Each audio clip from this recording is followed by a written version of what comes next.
जिंदगी खुद अपनी मेहमान सरफरोशी की तमन्ना।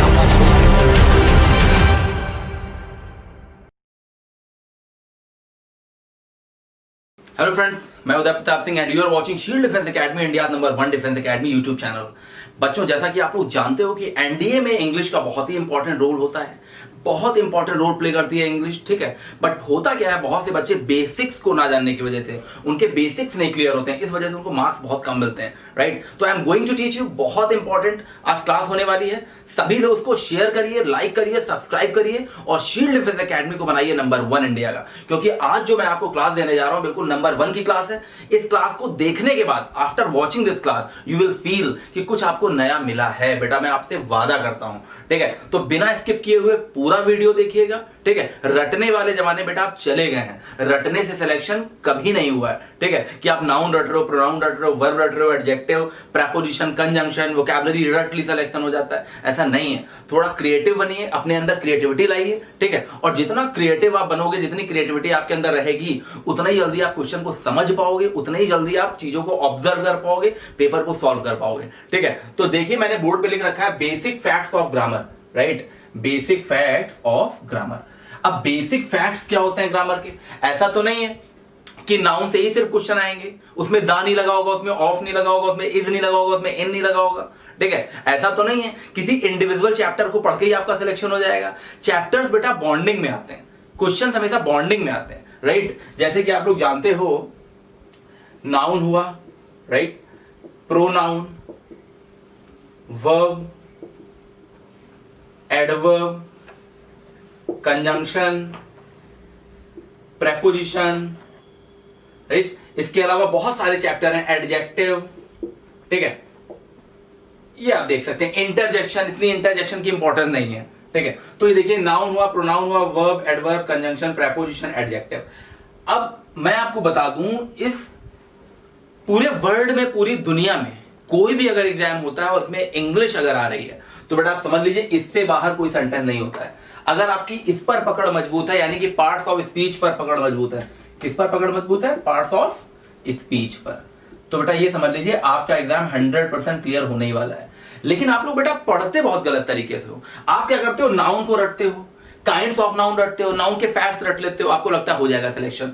फिर प्रोनाउन को रटते हो, प्रोनाउन पढ़ते टाइम आपके मन में आता ही नहीं है कि हमने नाउन कैसे पढ़ा था, ठीक है। हम नाउन को प्रोनाउन से कैसे जोड़ सकते हैं, कैसे उसको ऐड कर सकते हैं, ये चीजें प्रोनाउन पढ़ते टाइम आपके माइंड में नहीं आती हैं। आपको लगता है प्रोनाउन पढ़ रहे हैं, प्रोनाउन के काइंड्स पढ़ रहे हैं, प्रोनाउन से रिलेटेड क्वेश्चंस लगा रहे हैं, हो जाएगा सिलेक्शन। ऐसा नहीं है। जब तक आप प्रोनाउन का रिलेशन नाउन के साथ नहीं देखोगे, तब तक बात नहीं बनेगी बेटा, ठीक है। वर्ब है, अब वर्ब चैप्टर पे आते हो, बहुत बच्चे कहते हैं सर वर्ब पढ़ा दीजिए, वर्ब नहीं हुआ है। भाई वर्ब क्या होता है? बिना सब्जेक्ट ऑब्जेक्ट के, बिना नाउन प्रोनाउन के, बिना एडजेक्टिव के आप वर्ब को समझ पाओगे?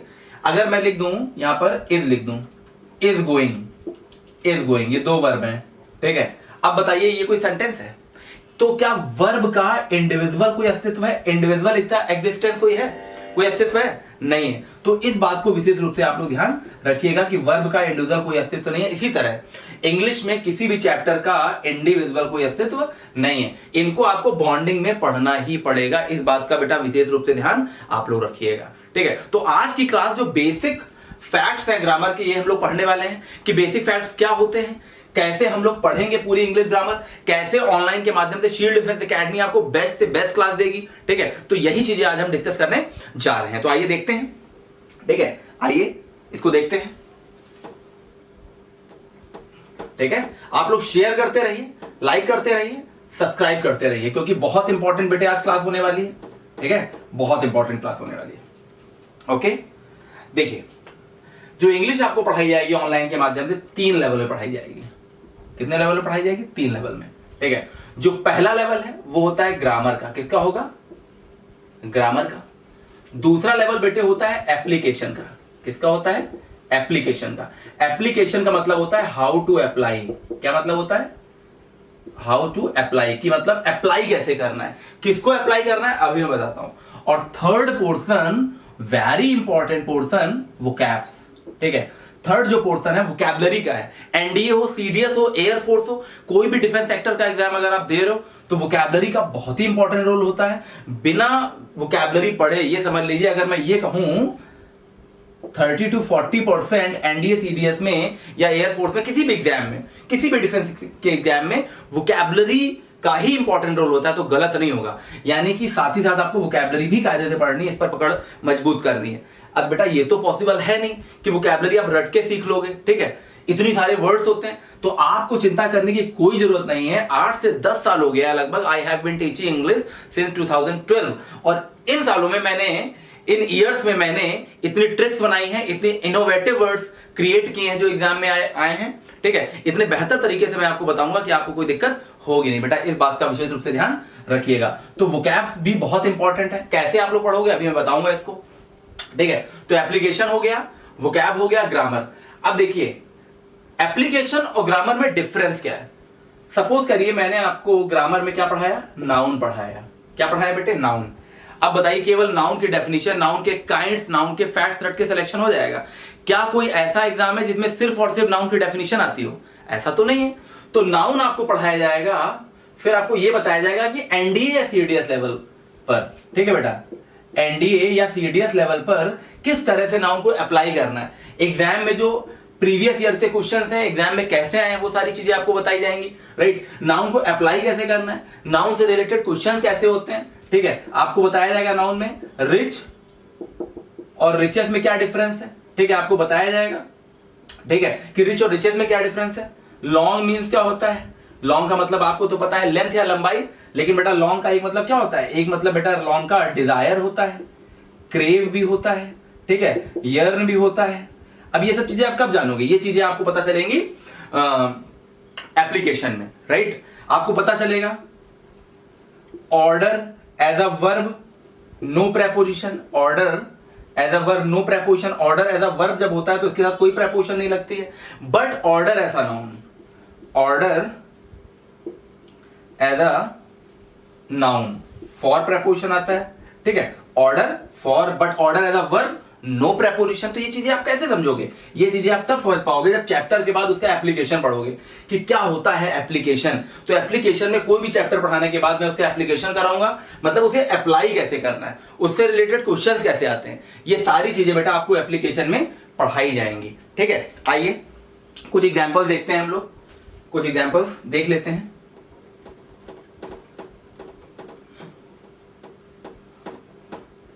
ठीक है, कुछ एग्जाम्पल्स के माध्यम से देखते हैं।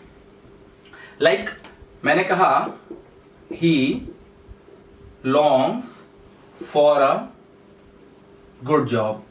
अब बेटे जितने भी लोग ये वीडियो देख रहे हो पूरे भारत में, पूरे इंडिया में जितने भी लोग एनडीए सीडीएस की तैयारी कर रहे हो, मैं अगर आपसे पूछूं लॉन्ग का मतलब यहां पे क्या है, तो बेटा एक लॉन्ग का तो मतलब आपको पता ही है, लेंथ या लंबाई, ठीक है, लेंथ या लंबाई। बट ये बताइए क्या यहाँ पे लॉन्ग का मतलब लेंथ या लंबाई निकल रहा है? He longs for a good job, वो एक लंबी जॉब चाहता है, ऐसा तो नहीं है। याद रखिएगा बेटा लॉन्ग का एक मतलब होता है डिजायर। क्या मतलब होता है? डिजायर या इच्छा, चाहत किसी चीज की, कीन डिजायर होना। तो he longs for a good job, वो एक जॉब की चाहत रखता है। और एक नंबर तो आपका ये क्लियर हुआ वोकैबुलरी से, दूसरा नंबर ये क्लियर हुआ कि लॉन्ग के साथ प्रेपोजिशन क्या आएगा? फॉर आता है। यानी कि एग्जामिनर यहां पे हो सकता है कर दे क्या? टू लगा दे बेटा। क्या कर दे? टू लगा दे। He longs to a good job. अब आपको लॉन्गी का मतलब नहीं पता है तो आपको यही नहीं मैटर करेगा कि टू आएगा कि ऑफ आएगा, क्या आएगा। तो ये बारीकियां आपको पढ़ाई जाएंगी, ठीक है। तो लॉन्ग्स फॉर, लॉन्ग के साथ फॉर आता है। अब देखिए केवल यहीं पे चीजें नहीं रुकेंगी। अब ये क्या है? फिलर के रूप में आ सकता है, एरर के रूप में आ सकता है, सेंटेंस इंप्रूवमेंट के रूप में आ सकता है। अब यही चीजें नहीं रुकेंगी, यहीं से रिलेटेड आपको कुछ चीजें और बताई जाएंगी कि लॉन्ग की तरह ऐसे कौन से वर्ड्स हैं जिनका मतलब होता है डिजायर, इच्छा या चाहत, और जिनके साथ प्रेपोजिशन फॉर आता है। तो देखिए लॉन्ग हुआ, एक वर्ड होता है क्रेव, ठीक है, एक वर्ड होता है पाइन, एक वर्ड होता है यर्न, एक वर्ड होता है डिजायर, ठीक है, एक वर्ड होता है डिजायर। तो बेटा इन सभी के साथ क्या होता है? फॉर आता है। अब देखिए आपको तो लॉन्ग का ही मतलब नहीं पता था अभी तक, अब आपको इसका मतलब भी पता चल गया और इसके synonyms. Crave, she craved for her husband's life. अगर मैं कहूं she craved for her husband's life, मतलब वो अपने पति की क्या चाहती है? जो लाइफ है फॉर हर हस्बैंड्स लाइफ, अपने पति की लाइफ को बचाना चाहती है, उसको बचाने की इच्छा रखती है। पाइन, पाइन का बेटा एक मतलब होता है चीड़ या देवदार का पेड़। गांव वगैरह में चीड़ या देवदार का पेड़ होता है तो उसको बोलते हैं पाइन। लेकिन पाइन का एक मतलब ये भी होता है, पाइन का एक मतलब चाहत या इच्छा भी होता है, ठीक है। अगर मैं कहूं she was pining for her husband's life, तो मतलब चाहत रखना, इच्छा रखना। यर्न, यर्न का मतलब जानते हैं आप लोग, यर्न का मतलब ये होता है किसी के तरसना, चाहत रखना, ठीक है। तो इस वर्ड को याद रखना, तो अर्न याद रखो, ज्यादा अर्न करने की सभी लोग यर्न रखते हैं। डिजायर आपको पता ही है, लेकिन इसी का एडजेक्टिव होता है डिजायरस। क्या होता है? डिजायरस। डिजायरस के साथ ऑफ आ जाता है। तो यही सारी बारीकियां आप लोगों को एप्लीकेशन में पढ़ाई जाएंगी। एप्लीकेशन में बेसिकली कोई भी चैप्टर पढ़ाया गया है उसको अप्लाई कैसे करना है, उससे रिलेटेड एग्जाम में क्वेश्चंस कैसे आते हैं, ये सारी चीजें आप लोग किसमें पढ़ाई जाएंगी? एप्लीकेशन में पढ़ाई जाएंगी। अब रहा वोकैब्स, तो देखिए वोकैब आपको कैसे पढ़ाया जाएगा, ठीक है। आइए देखते हैं वोकैबलरी आपको कैसे पढ़ाई जाएगी। एक तो बेटा वोकैबलरी आप लोग को पढ़ाई जाएगी रूट लेवल से। किस लेवल से? रूट लेवल से। रूट लेवल क्या होता है? रूट लेवल होता है कि पर्टिकुलर कोई मैं एक रूट किसी वर्ड में लगाऊंगा और उससे रिलेटेड जितने भी वर्ड्स हैं सारे आप लोग को पढ़ा दूंगा। लाइक देखिए, एक रूट होता है ग्रेस। क्या होता है? ग्रेस। ग्रेस मीन्स होता है टू मूव। क्या मतलब होता है बेटे? टू मूव, हिंदी में कहते हैं चलना, राइट। अभी एक वर्ड में लिखने जा रहा हूं, हो सकता है शायद आपने ना सुना हो, लेकिन आज के बाद आप भूलोगे नहीं, मेरी गारंटी है आप लोग को, राइट। देखिए एक वर्ड होता है ईग्रेस। ईग्रेस, अब इसको दो पार्ट में डिवाइड करिए, E plus grace. E means क्या हुआ? एग्जिट। ई से याद रखिए एग्जिट, और ग्रेस का मतलब क्या हुआ? टू मूव, चलना। टू मूव या चलना। तो ईग्रेस का मतलब क्या हुआ? टू मूव आउटसाइड, बाहर की ओर चलना, ईग्रेस, ठीक है। ई से याद रखिए एग्जिट को इंडिया में बाहर जाने के लिए ई लिखा होता है एग्जिट, और अंदर जाने के लिए इन लिखा होता है, तो ये ट्रिक है केवल। तो ईग्रेस का मतलब क्या हुआ? To move outside. To move outside, बाहर की ओर चलना। दूसरे वर्ड का मतलब देखिए बेटा आप लोग खुद बताएंगे। बताइए इनग्रेस का क्या मतलब हुआ? दूसरे वर्ड का मतलब बेटा आप लोग खुद बताएंगे। इनग्रेस का मतलब बताइए क्या हुआ? तो जितने भी लोग ये वीडियो देख रहे हैं कोई डाउट उनके मन में नहीं होगा, इजीली वो बता सकते हैं। In plus grace. ग्रेस का मतलब आपको पता ही था, टू मूव, चलना, ठीक है। और इन का मतलब हुआ इन, अंदर, अंदर की ओर चलना। टू मूव इनसाइड, अंदर की ओर चलना, इनका मतलब आप लोगों को पता ही है, अंदर, ठीक है। तो इस तरह से रूट वर्ड से भी चीजें आप लोग को पढ़ाई जाएंगी। बहुत अच्छी अच्छी वोकैबुलरी जो आपके एग्जाम में आई है, सारी चीजें कराई जाएंगी, ठीक है। कुछ वर्ड्स आइए और भी देखते हैं हम लोग। बहुत इंपॉर्टेंट क्लास है आज की, ठीक है, क्योंकि बेसिक क्लास है। यहां से आपको यह क्लियर हो जाएगा कि बेटा आपको पढ़ना कैसे, ठीक है। जैसे देखिए एक वर्ड होता है बेन, ठीक है। अब ये रूट वर्ड है। बेन कहीं भी आ जाए तो इसका मतलब होता है प्रॉफिट, ठीक है, लाभ, यानी कह सकते हो पॉजिटिव वर्ड होता है। क्या होता है? पॉजिटिव वर्ड होता है। देखिए कुछ वर्ड देखिए बहुत इजी हैं। बेनिफिट, बेनिफिशियल, ठीक है, बेनिफिशियरी, ठीक है। तो बेनिफिट भी आपको पता है, बेनिफिशियल भी पता है, और बेनिफिशियरी भी पता है, लाभ प्राप्त करने वाला। बेनिफिशियल लाभदायक, और बेनिफिट लाभ। तो तीनों देखिए बेन आया है कि नहीं? तीनों रूट में, तीनों वर्ड में रूट बेन आया है कि नहीं? तीनों वर्ड पॉजिटिव है। अब ये इतने इजी वर्ड है, ये एग्जाम में नहीं आएंगे। एग्जाम में कौन सा वर्ड आएगा? देखिए एग्जाम में वर्ड आएगा बेनिफैक्टर। देखिए अब बताइए कितने बच्चों ने वर्ड सुना है? आज से भूलोगे भी नहीं। दो पार्ट में डिवाइड करिए, बेन प्लस फैक्टर। फैक्टर का मतलब क्या होता है? रीजन।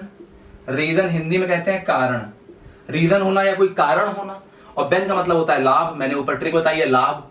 तो बेनिफैक्टर का मतलब हुआ लाभ का कारण होना, किसी का फायदा करना। मान लीजिए कोई पुअर बच्चा है, आपने उसकी हेल्प कर दी, आपने उसकी फीस जमा कर दी, तो आप उसके लिए क्या साबित हो गए? बेनिफैक्टर।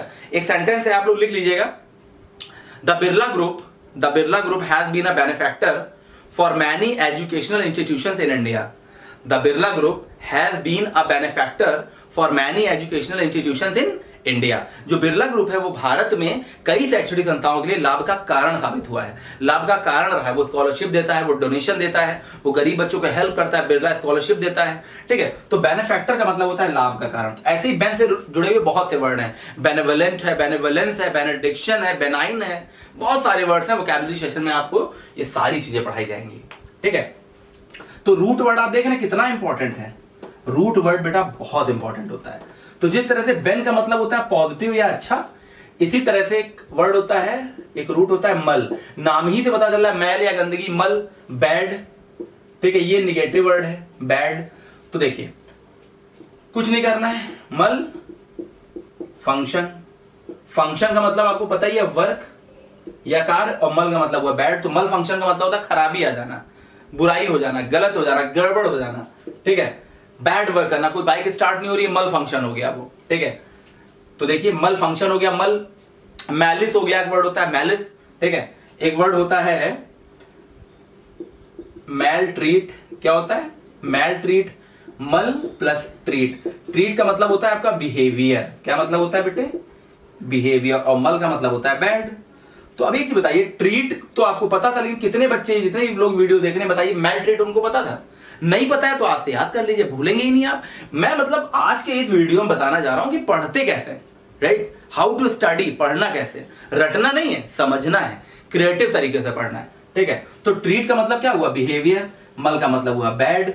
तो देखिए कोई आपके घर आता है तो आप उसको बहुत अच्छे से ट्रीट करते हो, उसको पानी देते हो, चाय देते हो, तो ट्रीट कर रहे हो। बट अगर आपको कोई गेट पे आ जाए उसको भगाने लगो, अभी कोरोना वायरस चल रहा है, कोई आपके गेट पे आ जाए, क्या कहोगे भैया ठीक है आप जाइए, वो कहेगा यार इन्होंने बड़ा बैड बिहेवियर किया, इन्होंने मेरे साथ मल ट्रीट किया, बुरा व्यवहार किया। तो अगर एक सेंटेंस देखिए, we should not maltreat with animals, हमें जानवरों के साथ क्या नहीं करना चाहिए, मल ट्रीट नहीं करना चाहिए, बुरा व्यवहार नहीं करना चाहिए। तो देखिए कितना अच्छा वर्ड है। तो मल से बहुत सारे वर्ड हैं, ठीक है। एक वर्ड होता है मेलोडी, तो मेलोडी तो अच्छा वर्ड है, MELO वाला है, मेलोडियस वॉइस, अच्छा मधुर। लेकिन वर्ड होता है मेलेडी, क्या होता है मेलेडी, मेलेडी। तो इसको मेलोडी ना समझ लीजिएगा, इसका मतलब होता है डिजीज, बीमारी, मल रूट से बना है। जो बायो वाले बच्चे हैं जानते होंगे, एक वर्ड होता है न्यूट्रिशन, मैल न्यूट्रिशन, कुपोषण हो जाना, मैल न्यूट्रिशन, मेलिवलेंट, मेलिवलेंस, मैलिस, ठीक है, मेलाइन, बहुत सारे वर्ड हैं जो मल रूट से बनेंगे और जो नेगेटिव वर्ड होते हैं। तो ये रूट वर्ड बेटा बहुत इंपॉर्टेंट होते हैं। तो सारे आपको मैं डिटेल्ड क्लास होगी इसकी, वोकैबुलरी की जब क्लास होगी अलग से पूरा बेटा पढ़ाया जाएगा, ठीक है, याद रखिएगा आप लोग। इसके अलावा आप लोग को वोकैबुलरी ट्रिक से ही पढ़ाई जाएगी, ठीक है। इंडिया में बहुत बच्चे इसका यूज करते हैं ट्रिक का। ट्रिक का मतलब क्या होता है कि बड़े बड़े वर्ड चुटकियों में आपको लर्न हो जाएंगे, कभी आप नहीं भूलेंगे। जय देखिए एक वर्ड मैं बोलने जा रहा हूं, 90% वीडियो देखने वाले बच्चों ने वर्ड नहीं सुना होगा। बताइए सबैटिकल मीन्स क्या होता है? 90% मैं वादा करता हूं जितने भी लोग वीडियो देख रहे हैं 90% लोगों ने सुना नहीं होगा। लेकिन शील्ड डिफेंस एकेडमी का एक वादा है आपसे कि आज से आप ये वर्ड भूलोगे भी नहीं, और अगर आप भूल गए तो ये मेरी टीचिंग की विफलता है, आज समझ लीजिएगा, ठीक है। तो सबैटिकल देखिए, सबैटिकल का मतलब होता है लीव, लीव छुट्टी का समय या विश्राम का समय, उस समय जब आप कोई काम नहीं करते हो, लीव पर रहते हो, छुट्टी पर रहते हो, ठीक है। कहते हैं ना पार्ट टाइम है, या आप टहलने गए हो कहीं, न्यूजीलैंड, गोवा, कहीं भी टहलने गए हो, कोई काम नहीं है, जब रेगुलर वर्क से टाइम निकाल के कहीं टहलने जाते हो तो उस समय आप किस पर होते हो? सबैटिकल पर होते हो, राइट। आपके बॉस का फोन आया, आपने कहा आई एम ऑन सबैटिकल, अभी तो मैं किस पर हूं? सबैटिकल पर हूं। तो सब बात कल करता हूं, सब बात कल, तो केवल ट्रिक है, सब बात कल, अभी मैं सबैटिकल पर हूं, सब बातें कल करते हैं, यानी अभी मैं छुट्टी पर हूं। तो सब बात कल यानी सबैटिकल, सब बात कल, ठीक है। सब बात कल आप कब करते हो? जब छुट्टी पर होते हो। अभी तो मैं सबैटिकल पर आया हूं, कल बात करते हैं। ऐसे एक वर्ड होता है रिमोर्स, रिमोर्स का मतलब होता है रिग्रेट करना, क्या करना? रिग्रेट करना, या पछतावा होना, या गिल्टी फील होना, ठीक है। पछतावा होना, रिग्रेट करना, गिल्टी फील होना। तो ट्रिक देखिए, मोर, मोर आपका नेशनल बर्ड है, ठीक है। मोर क्या है? राष्ट्रीय पक्षी है, नेशनल बर्ड है। मोर को मारोगे तो आपको हो जाएगी जेल, और जेल में बैठ के आप री करोगे, बार बार क्या करोगे? रिमोर्स करोगे। आप कहोगे अब कभी मोर को नहीं मारेंगे, बड़ा रिमोर्स करना पड़ रहा है, बहुत दिक्कत हो रही है, राइट। ऐसे एक वर्ड होता है स्टबर्न, ठीक है, स्टबर्न होता है। इसके अलावा बहुत सारे ट्रिकी वर्ड है, प्रीपॉन्डरेंस होता है, ठीक है। एक वर्ड होता है निम्बल होता है, बहुत सारे वर्ड है जो मैं ट्रिक से आपको बता सकता हूं, बहुत सारे वर्ड्स हैं, ठीक है। देख लीजिए, स्टबर्न की भी ट्रिक आप देख ही लीजिए। तो बॉर्न से, ये स्टूडेंट बॉर्न से ही क्या है? बड़ा स्टबर्न है, ये स्टूडेंट बॉर्न से ही बड़ा स्टबर्न है, बहुत जिद्दी होना। तो स्टबर्न का मतलब क्या होता है? मतलब एडमेंट होना, ऑब्स्टिनेट होना, जिद्दी होना, हठीला होना। तो ये स्टूडेंट बॉर्न से ही क्या है? बहुत जिद्दी है, बॉर्न से ही। तो बॉर्न आ रहा है STU को पकड़ लीजिए आप। तो केवल ट्रिक्स हैं, ये वर्ड्स आप कभी भी नहीं भूलोगे, ठीक है। तो ट्रिक वाले वर्ड्स भी बहुत इंपॉर्टेंट होते हैं। तो इस तरह से आपको वोकैबुलरी भी पढ़ाई जाएगी। और वोकैबुलरी में वादा करता हूं कि एक भी वर्ड मैं आपको भूलने नहीं दूंगा, बहुत सारे वर्ड है, there are lots of words, ठीक है। तो वोकैबुलरी आपने देखा एप्लीकेशन क्या है, आपने देखा किस तरह से ग्रामर पढ़ाई जाएगी आप लोगों को। तो ये पूरा मिक्सअप रहेगा चीजों का, एक साथ मिला के चीजें पढ़ाई जाएंगी, कोई भी चीज अलग से नहीं पढ़ाई जाएगी आपको कि इंडिविजुअल एक चैप्टर मैंने पढ़ाया और उसको मैंने ड्रॉप कर दिया। तो इन बातों का बेटा विशेष रूप से आप लोग ध्यान रखिएगा। देखिए मैंने कहा the cup is on the table, तो ऐसा तो नहीं है कि केवल मैं आपको द बताऊंगा, मैं कहूंगा भैया अभी द समझ लो क्योंकि अभी तो आर्टिकल पढ़ाया जा रहा है। फिर कब कब समझोगे, कब नाउन है, जब नाउन पढ़ाऊंगा तब कब समझिएगा, इस बेटा तब समझिएगा जब वर्ब पढ़ाऊंगा, राइट। ऑन तब देखिएगा जब प्रेपोजिशन पढ़ाऊंगा, फिर द आ गया जब आर्टिकल पढ़ाऊंगा, फिर टेबल आ गया नाउन जब नाउन पढ़ाऊंगा। तो क्या ये पॉसिबल है, इज इट पॉसिबल कि आप चीजों को अलग अलग करके पढ़ पाए? चीजों को जब तक आप बॉन्डिंग में नहीं पढ़ोगे चीजें क्लियर नहीं होंगी बेटा, नहीं समझ में आएंगी, ठीक है। तो इंग्लिश की खूबसूरती, इंग्लिश का जो मजा है पढ़ने का वो बॉन्डिंग में ही है। चीजों को मिलाकर कोई चीज किसी के लिए आई है तो क्यों आई है, ये चीजें आप पढ़िए, ठीक है। हर एक वर्ड से जुड़ा हुआ है। अगर इन वर्ड्स की बॉन्डिंग आपको समझ में आ जाएगी तो कोई भी एरर हो, जैसा कि आप लोग जानते हो एरर आता है, रीअरेंजमेंट आता है, राइट। इसके अलावा फिलर्स आते हैं, क्लोज टेस्ट आते हैं, पैसेज आते हैं, कॉम्प्रिहेंशन आता है, बहुत कुछ आता है एनडीए में, ठीक है। तो एक रिक्वेस्ट है, ग्रामर की मेरी पूरी गारंटी है एक भी नंबर का गलत नहीं होगा, ठीक है। अभी जो पेपर हुआ था एनडीए का, पिछले साल सीडीएस का जो हुआ था, 80 to 90% हम लोग का पढ़ाया हुआ पूरा पेपर में आया था। और केवल पढ़ाया हुआ नहीं, वही क्वेश्चन जो क्लास में बेटा पढ़ाया गया था सेम क्वेश्चन आपके एग्जाम में पेपर में था, ठीक है। क्वेश्चन आया था many man have succumbed to this temptation, ऐसा क्वेश्चन आया था, एरर मैंने क्लास में पढ़ाया था, ठीक है। तो याद रखिएगा इंग्लिश की खूबसूरती हमेशा बॉन्डिंग में ही होती है। हर बंदा एक दूसरे पे डिपेंड है, हर बंदे का रोल होता है इंग्लिश में।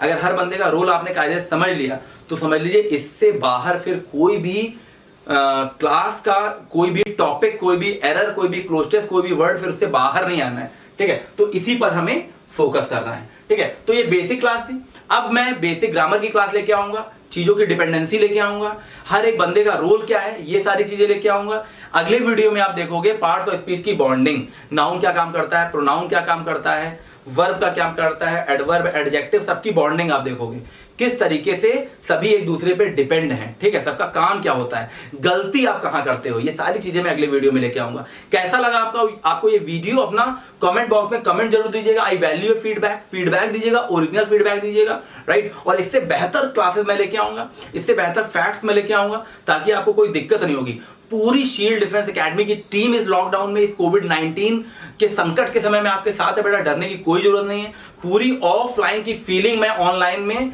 ला दूंगा, ये मेरा वादा है आपसे, पूरी शील्ड डिफेंस एकेडमी का वादा है आपसे, ठीक है। तो बस आप लोगों को करना क्या है, आप लोग वीडियो देखते रहिए, लाइक करते रहिए, शेयर करते रहिए, सब्सक्राइब करते रहिए। उन बच्चों तक ये वीडियो जरूर पहुंचाइए जो बच्चे बहुत दूर रह रहे हैं, जिन बच्चों की पहुंच बड़े बड़े सिटी तक नहीं है, बहुत बड़े बड़े शहरों तक नहीं है, जहां बहुत खर्चा होता है, वो बियर नहीं कर पा रहे हैं। तो अगर इस लॉकडाउन में उन बच्चों का ही फायदा होता है तो हम अपने आप को बहुत ज्यादा खुदकिस्मत समझेंगे, बहुत ज्यादा हम लकी समझेंगे कि हमारे पढ़ाने से उन बच्चों का भी लाभ हुआ। तो शील्ड डिफेंस एकेडमी का ऑनलाइन क्लास के माध्यम से बस यही कहना है कि आप लोग उसी तरह पढ़ें जैसे ऑफलाइन में पढ़ रहे थे, ठीक है। ऑनलाइन का पर्पस यही है कि बिना कुछ स्किप किए हुए पूरे क्रैश कोर्स के माध्यम से एनडीए का जब भी एग्जाम होगा बेटा, अभी तो डेट पोस्टपोन हो गई है, ठीक है, जब भी एग्जाम होगा आपको कोई प्रॉब्लम नहीं आने वाली है, ठीक है। यही मेरा आप लोगों से कहना है बस। Thank you, thanks for watching this video. और बेसिक ग्रामर के सेकंड पार्ट में आप सभी लोग का स्वागत है। बड़ी इंटरेस्टिंग क्लास होने जा रही है। बेसिक पार्ट 1 आपने देखा कि हाउ टू स्टडी, क्या होती है ग्रामर, क्या होती है एप्लीकेशन, कैसे वोकैबुलरी पढ़नी है, ये सब मैंने बेसिक पार्ट 1 में बताया। अब मैं बेसिक पार्ट 2 पढ़ाने जा रहा हूं बेटे, और इस पार्ट में आप देखोगे कि ग्रामर के जो मेंबर्स होते हैं, जो पार्ट्स ऑफ स्पीच होते हैं, इसके अलावा जो आर्टिकल्स होते हैं, इनका रोल क्या होता है, ठीक है। तो आइए देखते हैं, ठीक है। आप लोग को देखना है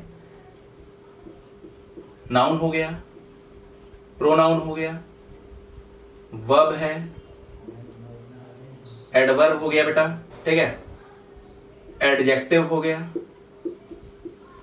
कंजंक्शन हो गया, प्रेपोजिशन हो गया, इंटरजेक्शन हो गया। ये बेटा पार्ट्स ऑफ स्पीच के मेंबर्स होते हैं।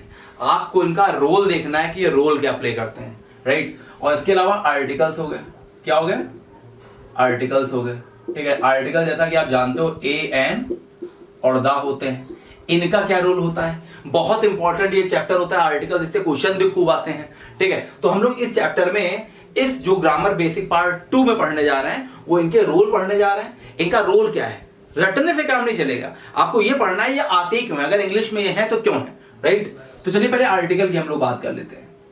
चलिए ए एन और दा, जितने भी लोग ये वीडियो देख रहे हैं, ए एन और दा के बाद कुछ भी लिख के दिखाइए। आप दुनिया का, पूरी धरती का कोई अंग्रेजी में वर्ड बोलिए, ए एन और दा के साथ कुछ भी बोलिए बेटा। मैं 30 सेकंड का आप लोग को टाइम दे रहा हूं, क्योंकि आप जब सोचने के बाद, फिल्टर करने के बाद जो वर्ड आपके मन में आएगा वही फिर आंसर है, याद रखिएगा। तो याद रखिएगा, मैं आप लोग को बताया दे रहा हूं, आप लोग का टाइम नहीं वेस्ट करना चाह रहा हूं। Articles will come only for noun. Copy और पेन उठाइए और लिख लीजिए, articles will come only for noun. Article किसके लिए आते हैं? केवल और केवल नाउन के लिए आते हैं। आइए प्रैक्टिकली यूज कर लें। क्या बेटा आ ही इज कोई सेंटेंस हो सकता है? नहीं। तो यानी ये बात है, आर्टिकल प्रोनाउन के लिए नहीं आते हैं। क्या बेटा आ इज कोई सेंटेंस होता है? नहीं होता है, यानी आर्टिकल्स वर्ब के लिए नहीं आते हैं। क्या बेटा कोई सेंटेंस आ एंड होता है? यानी आर्टिकल कंजंक्शन के लिए भी नहीं आते हैं।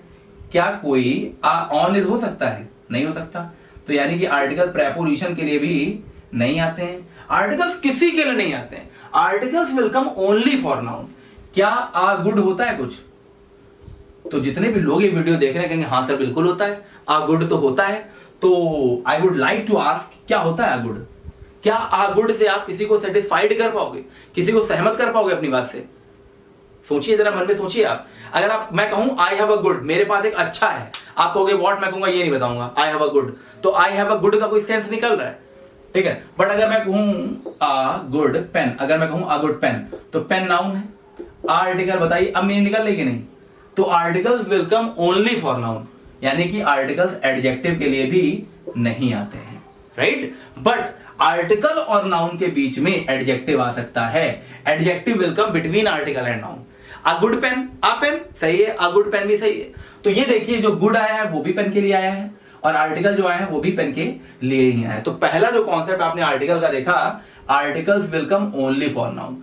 आर्टिकल अगर आया है तो सेंटेंस में नाउन आएगा ही आएगा, ठीक है। ये मैटर नहीं करता आपने कितनी दूर सेंटेंस में कोई भी वर्ड लिखा है, मैटर ये करता है कि नाउन है सेंटेंस में कि नहीं। बिना आर्टिकल के या बिना नाउन के अगर आर्टिकल सेंटेंस में आया है तो उसका कोई एक्सिस्टेंस नहीं है, कोई अस्तित्व नहीं है। तो याद रखिएगा आप लोग, ठीक है।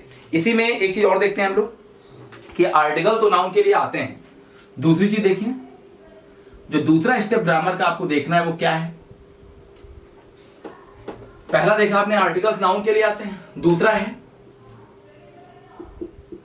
आप पेन लिखा है, देखिए ये पहला स्टेप देखा आपने, ये आर्टिकल है, ये नाउन है। बट इसी को दूसरे स्टेप में अगर हम लिख दें आ गुड पेन, राइट। आ क्या है? अभी भी आर्टिकल है। क्या आ गुड के लिए आया कि पेन के लिए आया? जितने भी लोग वीडियो देख रहे हैं, आ पेन के लिए आया है। आ पेन, पेन क्या है बेटे? नाउन है। आ क्या है? आर्टिकल है। गुड क्या है? एडजेक्टिव। तो दूसरा रूल ही बेटा बन गया, article plus adjective plus noun, right, याद रखिएगा। तो दूसरा रूल बन गया कि article adjective plus noun. But कभी कभी सेंटेंस ऐसे भी लिख दिया जाता है, he is a very good boy, he is a very good boy. अब देखिए आर्टिकल आया तो पहले आप तलाश करिए नाउन कहां है। आ वेरी के लिए तो नहीं आया, आ वेरी कुछ तो नहीं होता है, आ वेरी गुड भी कुछ नहीं होता है, you are a very good कुछ नहीं होगा, you are a very good boy, you are a very good teacher, आपको नाउन बोलना पड़ेगा। तो अभी देखिए आर्टिकल किसके लिए आया है? बॉय, नाउन के लिए आया है। बट याद रखिएगा, article plus adverb plus adjective plus noun, तो एक फॉर्मूला बेटा ये भी क्रिएट हो सकता है। कभी कभी आर्टिकल और नाउन के बीच में एडवर्ब एडजेक्टिव दोनों आ जाते हैं। और याद रखिएगा, एडवर्ब किसके लिए आता है? एडजेक्टिव के लिए। वेरी गुड के लिए आया है, राइट। तो याद रखिएगा, adverb of degree, adverb of quantity, मात्रा, ये जो चीजें हैं एडवर्ब के काइंड्स में मैं चीजें आप लोगों को पढ़ाऊंगा। तो आर्टिकल और नाउन के बीच में एडवर्ब एडजेक्टिव भी आ जाते हैं। ये बेटा आपका तीसरा रूल है। तो ग्रामर के कॉन्सेप्ट में कौन सा बंदा किसके लिए बना है, ये पढ़ना ज्यादा इंपॉर्टेंट है बजाय इसके कि आप रट रहे हो इंडिविजुअल। तो देखिए कितना अच्छा बॉन्डिंग बन गई। अब जब आर्टिकल पढ़ने चलोगे आप, तो कम से कम ये तो माइंड में रहेगा कि article will come only for noun. ये तो नहीं देखना है कि आर्टिकल में आपको किस बंदे को पढ़ना है, किसी को नहीं पढ़ना है। आर्टिकल चैप्टर बुक में आप पलटोगे, आपको सिर्फ और सिर्फ नाउन को ही पढ़ना है, ठीक है। वो बात अलग है, ए किसके लिए आता है, एन किसके लिए आता है, दा किसके लिए आता है, वो तो रूल्स हैं, वो तो मैं भी पढ़ाऊंगा कि एन वॉवेल है, वॉवेल साउंड के लिए है, दा फिक्स्ड करता है चीजों को, आ एनी के लिए आता है, सारी चीजें पढ़ाई जाएंगी। बट ये तो जानो कि आर्टिकल्स बने किसके लिए हैं। तो आर्टिकल्स किसके लिए बने हैं? ओनली नाउन के लिए। और मैंने कहा आप लोग नोटबुक में लिख भी लीजिए, articles will come only for noun, ठीक है। चलिए अगला ये देखते हैं, अगला फैक्ट देखते हैं, बहुत इंपॉर्टेंट क्लास है बेटे, जितने भी लोग देख रहे हो, ठीक है, एनडीए, सीजीएस, एयरफोर्स, कोई भी एग्जाम आप दे रहे हो, तो ज्यादा से ज्यादा बच्चों को शेयर करिए ताकि सबका फायदा हो सके, ठीक है। देखिए ग्रामर एक बंदा होता है नाउन। अब noun is the name, person, place और थिंग, ये लेवल तो एग्जाम का नहीं है, ना है ना था, ये कभी एग्जाम में नहीं आता कि noun is the name, person, place और थिंग, या नाउन के काइंड्स आप रटे बैठे उससे क्वेश्चन आ जाए, नहीं आते। पढ़ना कैसे ये देखिए, ठीक है। तो नाउन की डेफिनेशन रटने से पहले, नाउन चैप्टर रटने से पहले आप समझिए व्हाट इज नाउन, नाउन होता क्या है। तो याद रखिएगा इंग्लिश ग्रामर में पार्ट ऑफ आर्टिकल आपने देखा, पार्ट्स ऑफ स्पीच में ये फैमिली है, इस फैमिली में हर एक मेंबर का काम होता है। जैसे प्रेपोजिशन प्लेस बताता है, कंजंक्शन चीजों को ऐड करता है, ये ऐड भी करता है और माइनस भी करता है, जोड़ता भी है और तोड़ता भी है। एडजेक्टिव क्या करता है, क्वालिटी बताता है, ये पूरे परिवार को डेकोरेट करने का काम करता है, ये अच्छी क्वालिटी बताता है, बुरी क्वालिटी बताता है। एडवर्ब क्या करता है, चीजों को मॉडिफाई करता है, राइट।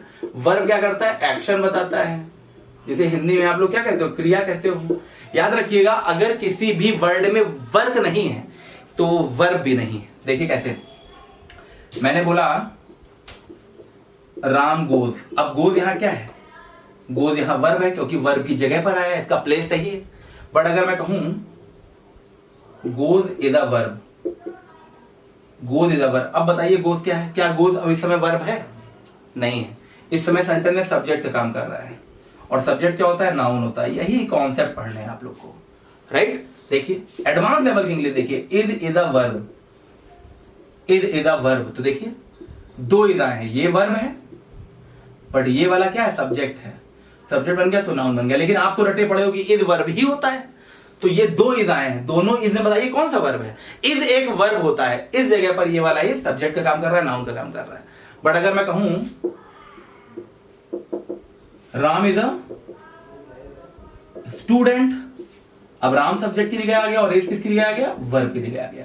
तो अंग्रेजी में वर्ड नहीं इंपॉर्टेंट होता है, वर्ड की प्लेस वैल्यू इंपॉर्टेंट होता है कि वो वर्ड आया किसकी जगह पर, राइट। तो ग्रामर को कायदे समझिए, ठीक है, तब जाके चीजें क्लियर होंगी आप लोगों की। ओके, आइए देखते हैं। तो वर्ब क्या हो गया, एक्शन बताता है, क्रिया बताता है। प्रोनाउन क्या है, प्रोनाउन क्या करता है, नाउन के रेपिटेशन को रोकता है। अगर किसी सेंटेंस में मान लीजिए मैं कहता हूं कि Pulkit is my friend, yesterday I saw Pulkit, Pulkit gave me a pen, I gave Pulkit a pen, या Pulkit called me, I called पुलकित। आप कहोगे सर बार बार पुलकित सही नहीं लग रहा है, बार बार नाउन नहीं सही लग रहा है, तो फिर क्या आएगा नाउन की जगह, प्रोनाउन आएगा। यानी कि सेंटेंस बोरिंग लगने लगता है, सेंटेंस थोड़ा सा खराब लगने लगता है, उसकी टोन खराब लगने लगती है। इसी रेपिटेशन को रोकने के लिए, इसी रेपिटेशन को रोकने के लिए जो बंदा आता है वो कौन होता है, प्रोनाउन, राइट। तो याद रखिएगा नाउन के रेपिटेशन को रोकता है pronoun. Pronoun is a word use instead of noun. ये कोई डेफिनेशन का फैक्ट नहीं हुआ, प्रैक्टिकल लाइफ में देखिए अगर आप किसी सेंटेंस में बार बार नाउन बोलोगे तो खराब लगेगा, बोरिंग लगेगा। तो नाउन के रेपिटेशन को रोकने के लिए जो आता है वो क्या आता है, प्रोनाउन। अब बात आती है नाउन क्या होता है। तो याद रखिएगा noun is a name, person, place और थिंग। मैंने बताया लेवल एग्जाम का नहीं है। व्हाट इज नाउन समझिए। तो याद रखिएगा एक सेंटेंस का जो सब्जेक्ट होता है और जो ऑब्जेक्ट होता है वो क्या होता है, नाउन। इंग्लिश में जो नाउन काम करता है वो सिर्फ सब्जेक्ट ऑब्जेक्ट का ही करता है। कोई भी बंदा सब्जेक्ट ऑब्जेक्ट की जगह आ जाए नाउन ही कहलाएगा। लाइक स्मोकिंग इज बैड, अगर मैं कह रहा हूं स्मोकिंग इज बैड, अब इसके पहले स्मोकिंग आया है और बोल रहा हूं राम इज अ टीचर, तो ध्यान से देखिए ये राम सब्जेक्ट है कि नहीं, राम नाउन है, नेम है। तो राम को तो देख के आप बहुत जल्दी समझ गए राम एक नेम है, नाउन है। लेकिन इसके पहले स्मोकिंग भी तो आया है, तो क्या ये वर्ब है, ये भी नाउन है। और ऐसे ही नाउन को कहते हैं जीरन। क्या कहते हैं बेटा, जीरन। ऐसे ही नाउन को कहते हैं जीरन। आगे आपको डिटेल्ड पढ़ाया जाएगा, डिटेल्ड इसकी क्लास होगी। तो स्मोकिंग वर्ब की आईएनजी फॉर्म जब नाउन का काम सब्जेक्ट की जगह आती है, ऐसे ही नाउन को कहते हैं जीरन, राइट। तो देखिए ये जड़ से देखा जाए, रूट से देखा जाए वर्ब था, लेकिन इस वर्ड ने गलती क्या की, इस वर्ड ने गलती ये की कि ये सेंटेंस का क्या बन गया, सब्जेक्ट। और बंदे सब्जेक्ट बन गया बच्चे, तो इसने गलती है कि सब्जेक्ट बन गया और जैसे ही सब्जेक्ट की जगह पे आया नाउन बन गया। तो याद रखिएगा everything is noun that we can use as a subject और एन ऑब्जेक्ट। हर वो वर्ड, हर वो दुनिया का वर्ड जो सब्जेक्ट ऑब्जेक्ट की जगह पर आता है वो क्या कहलाता है, नाउन कहलाता है। याद रखिएगा। तो पहले आप इनका वर्ग समझिए, ठीक है, कि ये इंग्लिश ग्रामर में सब करते क्या है, ठीक है, तब जाके आप लोगों को क्लास समझ में आएगी, ठीक है। चलिए ठीक है, अब इसके बाद जो मैं क्लास पढ़ाऊंगा उसमें इन सब की बॉन्डिंग पढ़ाऊंगा कि कैसे ये सब एक दूसरे पे डिपेंड हैं, कैसे एक दूसरे के बिना इनका काम नहीं चलता है, कैसे एक दूसरे के साथ आते हैं और ये नहीं आते हैं, कौन सा बंदा किसके साथ आता है, कौन सा बंदा किसके साथ नहीं आता है, ये सब आप अगली ग्रामर की क्लास में पढ़ोगे। ठीक है, आप हमारे साथ बने रहे, इसके लिए बहुत बहुत धन्यवाद। Thank you, thanks for watching this video.